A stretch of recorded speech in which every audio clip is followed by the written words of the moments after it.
Hottest temperatures of the year. 8 News Now Weekend Edition starts right now. Now, live, this is 8 News Now Weekend Edition.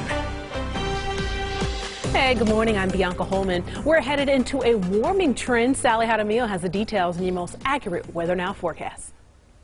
Good morning. Plenty of sunshine and seasonably warm conditions for today. Temperatures expected to be a little bit warmer than yesterday.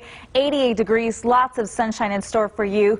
But we will continue to track a couple of changes for the next couple of days. The heat will be the primary concern.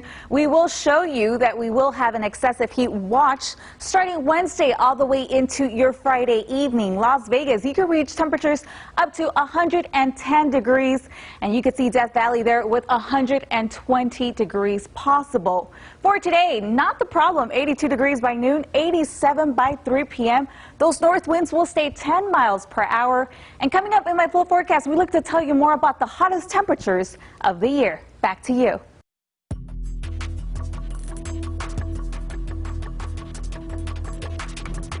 Here's the latest on coronavirus cases at home and around the world.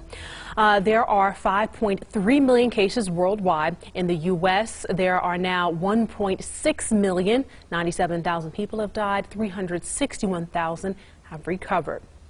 Here in Nevada, there are 7,600 cases. 392 people have died. More people are headed outside to grab a bite to eat as Nevada slowly reopens from COVID-19 closures. The city of Las Vegas has introduced special outdoor dining spaces in downtown to help both customers and local restaurants. Orko Mana explains. We felt it was the appropriate time to get outside. A near perfect night to dine out downtown. From 11 a.m. to 9 p.m. every day, the city of Las Vegas closes these half-block sections in the downtown Arts District and near Fremont Street, placing tables and chairs for people to enjoy a bite to eat. City staff wipe everything down in between seatings to combat the coronavirus, and Las Vegans are making the most of the electric environment. People are being socially distant sort of by themselves, then on top of that with the tables spaced out and the cleaning crew being really attentive to when people get up and leave, and everybody's just being respectful of space. It's the first time since we've been out in a really long time, so it's actually the perfect time. The weather's great. I feel very comfortable and safe tonight. The new outdoor seating space is also a way to help boost business at nearby restaurants as many begin reopening during phase 1. We're doing the half-capacity table seating, no bar seating until phase 2. While indoor seating at Esther's Kitchen is limited, the assistant general manager tells me the downtown dining arrangement right outside their doors is encouraging more customers to come by. We've been doing about the same numbers because people are able to get that food to go and bring it outside and kind of enjoy the outside, open space dining. The city says it's their way of offering a helping hand. I think the biggest benefit really is for the businesses that can open maybe earlier than they thought they would be able to. As Nevada continues its phased reopening, some say this special seating will become a terrific new tradition. May become a Saturday night happy hour type of situation. Orko Mana, 8 News Now. Governor Steve Sisolak has announced he has a target date for reopening casinos, June 4th. He's set to discuss phase 2 of reopening to the state on Tuesday. Sisolak met virtually with the Vegas Chamber of Commerce on Friday. He also says he does not know when Nevada will rebound from the COVID-19 closures, but he believes a vaccine will play a huge part in tourists returning. People are going to need to feel comfortable when they get on an airplane and they check in a hotel in Las Vegas. Until there's a vaccine that they feel that they'll be immune, so to speak, from the virus, I don't think it's going to be back totally, and we certainly won't get our international travelers back. The governor also discussed schools. He says some districts handle distance learning better than others, and it would be impossible to social distance in the Clark County School District. He says a solid back-to-school plan needs to be made within the next 2 months. Nevada's April unemployment rate is the highest in the nation. The State Department of Employment shows Nevada was down over 244,000 jobs throughout April with an unemployment rate of nearly 30,000. That's a 24% jump from last April. Unemployment claims were up by nearly 200,000 since last year. Initial claims are nearly 6 times the previous record set in 2008. Dieter says its pandemic unemployment assistance weekly filing system is now available after experiencing some technical issues. 1099 contract workers and those who are self-employed are now eligible. The first payments are expected next Wednesday. The head of Dieter says our economic situation is worse than the Great Depression. The department is struggling to get through 46,000 pending claims. The director says most of those 46,000 are more difficult claims which need to be looked into. The agency is working to hire staff to help process all those claims. The director says people are still having issues on the website and on the phone. Earlier this week, we were made aware that people with some specific mobile carriers have been getting an instant busy signal when they call our UI call center, even though there are lines available. Dieter recommends calling different phone lines. If your case is pending, keep filing those weekly claims so when it does go through, the back pay dates are there. If you're looking for a job, there are several companies hiring right now. We've put together a list just for you, and there's the links to apply. It's all on our website, 8newsnow.com. The Clark County School District is trying to create its new normal, and it's asking for parental input. Sasha Loftus spoke with the superintendent about his efforts to involve the community. We want the protection for kids, you know. Frank Lamelli is considering the best options to keep his daughter safe. It's either she's going to end up going to high school or waiting till there's a vaccine, or trust, you know, the superintendent and the governor that my kid's going to be safe. As campuses across the valley look forward to fall, the Clark County School District wants parents like Lamelli to weigh in when it comes to COVID-19 safety. We just want to go out and reach out to the entire community. Superintendent Dr. Jesus Jara and his team released this online survey Thursday. This was an effort to get a broader and entire community input, not only our parents, our students, you know, and folks that are out and throughout the community to go ahead and fill it out. It asks what families find most important, offering options like limiting classroom seating, blended learning, and enhanced cleaning procedures. Obviously, for us to be able to guide our decision making. And though he still has concerns over keeping his kids healthy, Lamelli says he trusts school and state leaders. Just to have a good plan, you know, for us parents to be calm, you know, and for kids to be safe. To make the right decision for all of our Valley students. They have a lot of work to do. Sasha Loftus, 8 News Now. And that survey Sasha spoke about, the entire survey takes about 10 minutes to complete it. And of course, it would be completely anonymous. And we've got a link to it on our website, 8newsnow.com.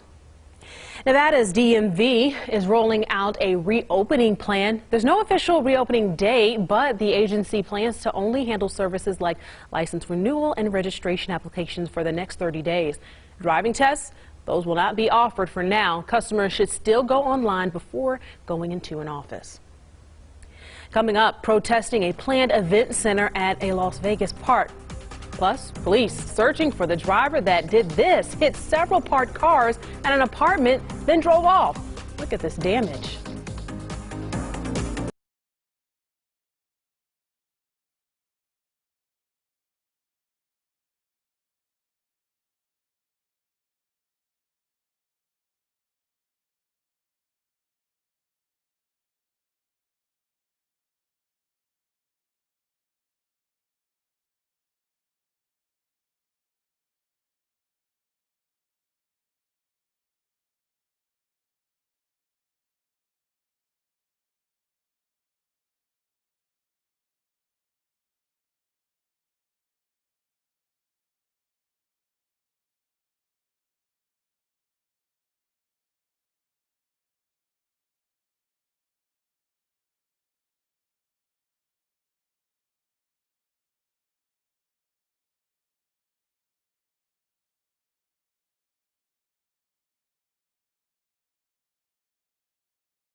treatment with Dovato is right for you.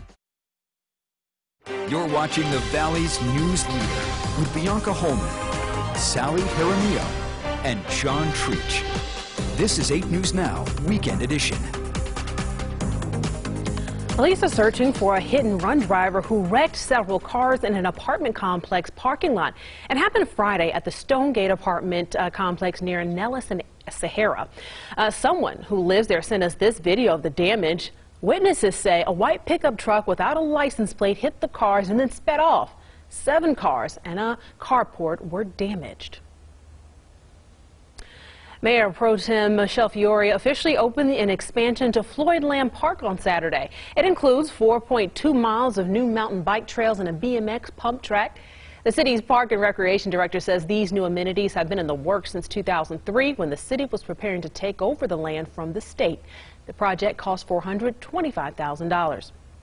Not everyone is a fan of the changes coming to the park. Protesters rallied against plans for a new event center. They say the event center does not fall under the definition of passive recreation and would disrupt the rural atmosphere. During the ribbon-cutting ceremony, Mayor Pro Tem Michelle Fiore, she invited the protesters to her office to talk about the project. The protesters plan to send a letter to the state attorney general's office to determine whether that event center falls under a passive recreation plan. County leaders are warning people about the dangers of leaving children in hot cars. A child's temperature can rise 2 or 3 degrees each minute when left in a hot vehicle. From March through May, EMS workers in Clark County were called out to 102 times for unattended children. It's illegal to leave a child under the age of 7 unattended in a car for any reason. Just ahead, exotic animals trade is a multi-billion-dollar business worldwide. We'll hear from 2 activists who want to stop the illegal practice in our Mystery Wire segment.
hope you enjoyed yesterday's temperatures because for today we're expecting a warming trend. Yes, you can see those temperatures increasing about 6 degrees for today.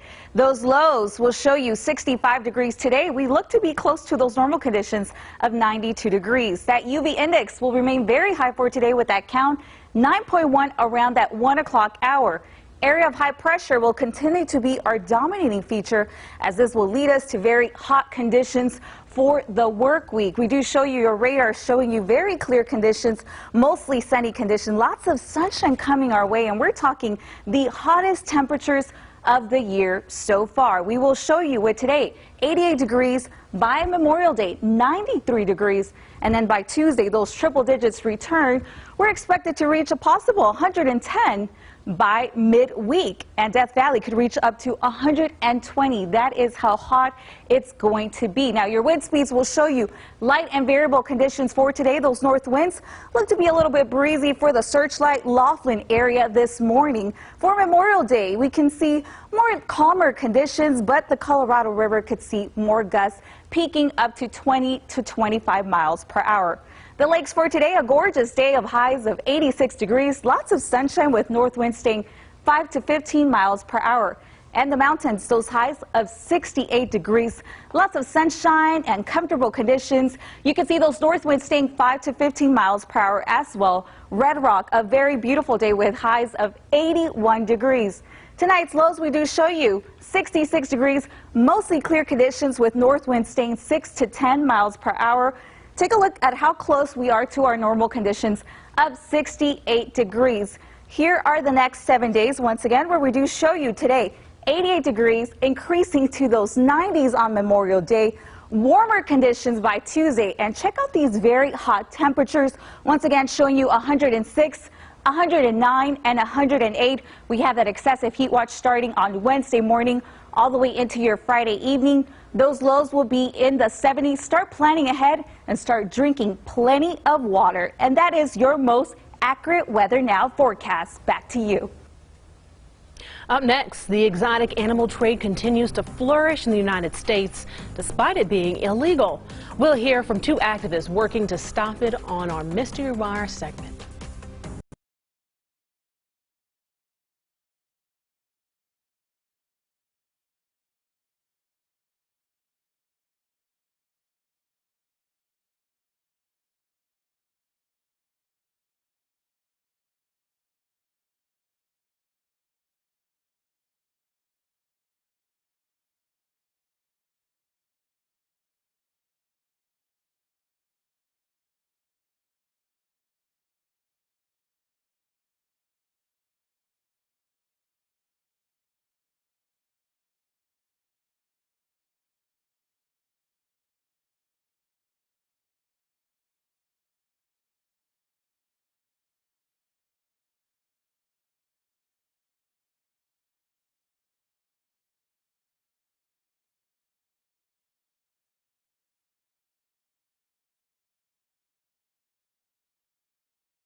The exotic endangered animal trade is a multi-billion-dollar business worldwide. In the U.S., it still flourishes because of an illegal underground network of breeders, like Joe Exotic, made famous in the Netflix Tiger King series.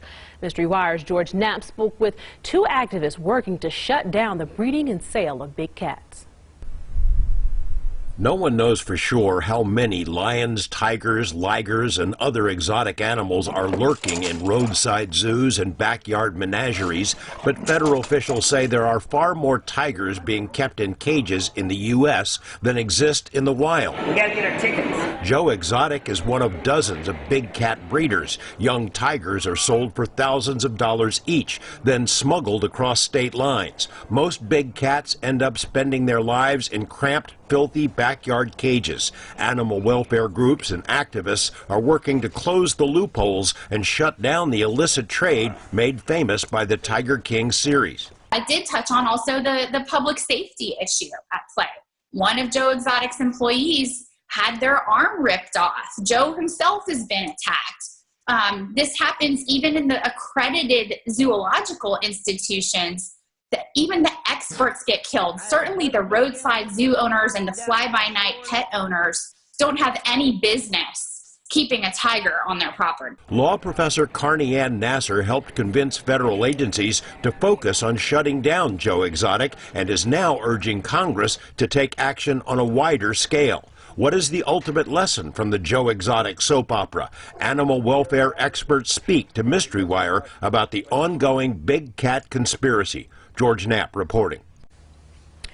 Something you might have noticed while at the stores, grocery prices on the rise for your Memorial Day cookout.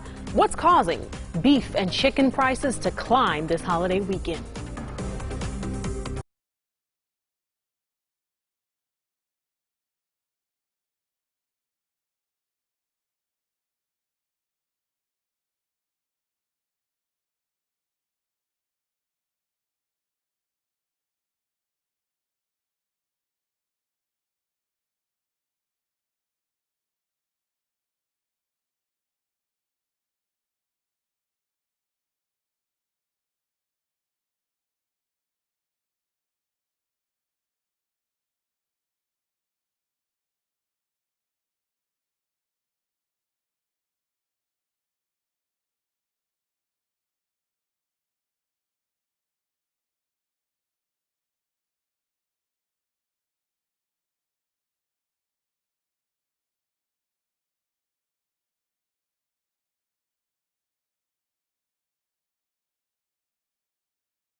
For every bloomin' thing.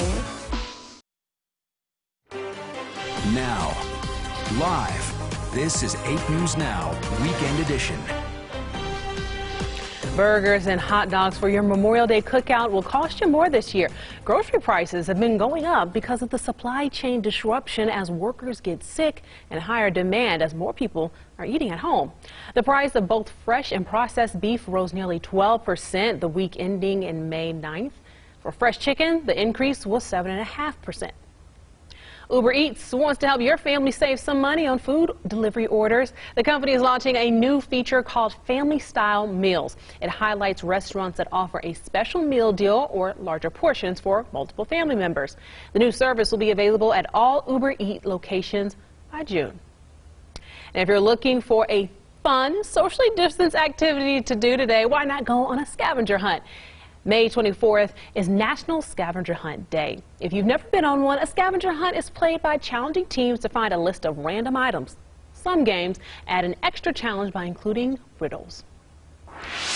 Wednesday, we're going to get ready to celebrate Raider fans. It's going to be Raider Fans Day all day long, and we want you to send us your Raiders pictures so we can celebrate you on air. Send them to us on our social media pages, Instagram, Facebook, Twitter, all those, and of course you can email them to us, pics@8newsnow.com, and you see that email address on your screen. So be sure, we want to see you in your black and silver in painted faces. All right, that's all we have time for 8 News Now this morning. You all have a great Sunday. Remember, keep up with us on our website, 8newsnow.com.